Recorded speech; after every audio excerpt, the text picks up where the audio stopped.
and we are clear-eyed about where differences do lie. My guiding principle is that prosperity can be shared. We can create wealth together. The global economy is not a zero-sum game. There is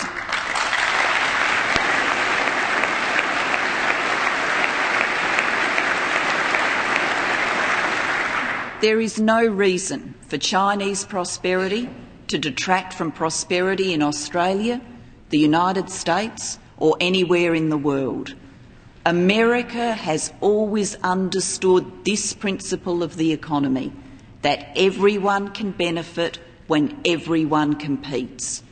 And for 60 years, your leadership in the Asia-Pacific has showed this.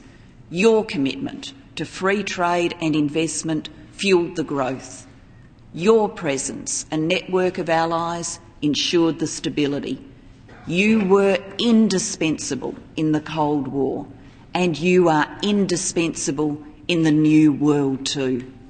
So your growing engagement with key countries in the region, like Japan, India, South Korea and Indonesia, is enormously welcome.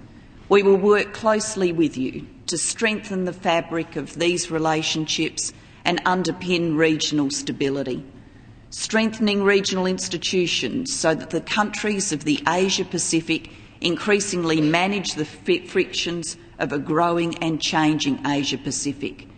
That's why your nation's decision to join the East Asia Summit is such good news. The summit brings the leaders of the region's major powers together and has a mandate to deal with the whole range of economic, political and security issues our countries face. Our relationship is evolving to meet these new challenges, from defence and intelligence to diplomacy and trade. Australia in the south, with South Korea and Japan to the north, form real Asia-Pacific partnerships with the United States, anchors of regional stability, an alliance which was strong in the Cold War, an alliance which is strong in the New World. In both of our countries, true friends stick together. Our nations do this, and our people do this as well. Nothing better tells this truth than the story of two firefighters. Many Australians and Americans worked together in the late 1990s to be ready to protect the 2000 Sydney Olympics from possible terrorist attack.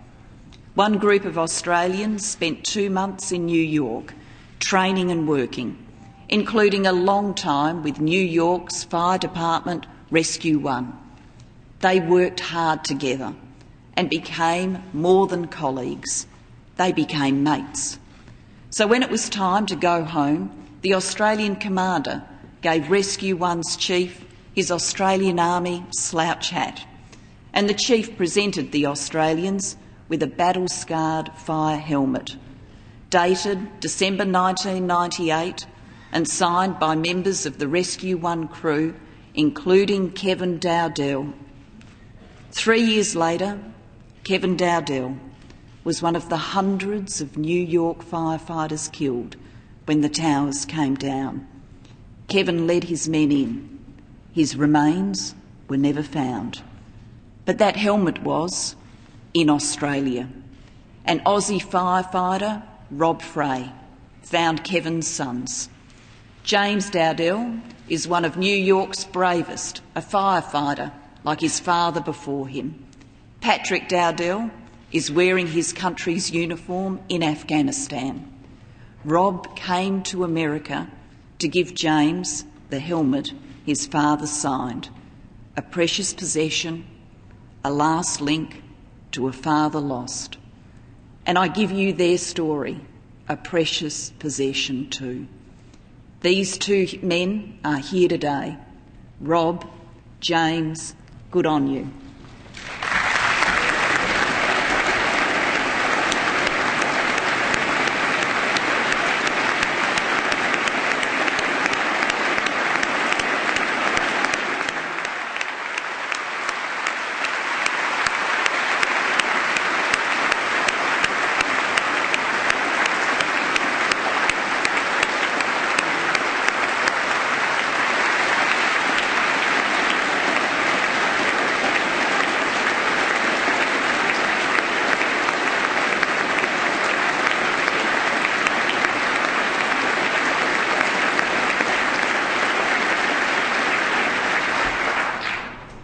Rob James, we are so proud of what you represent.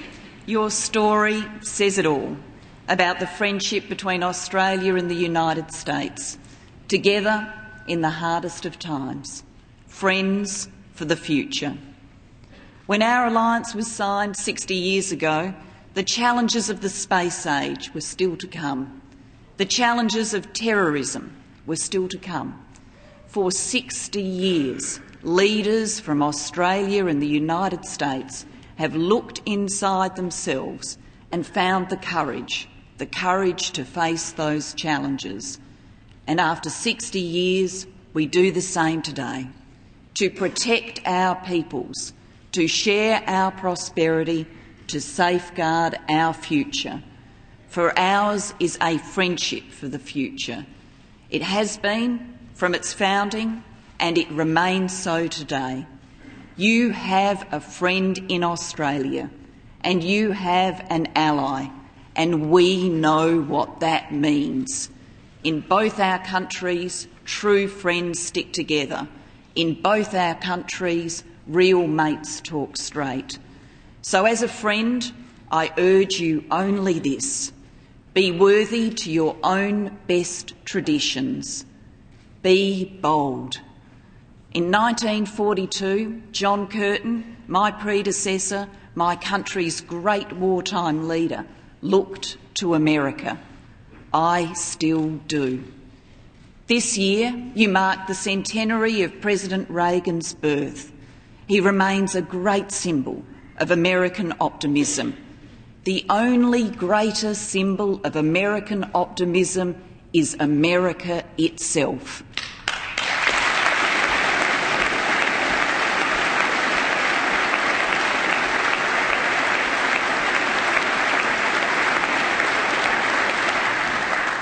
The eyes of the world are still upon you.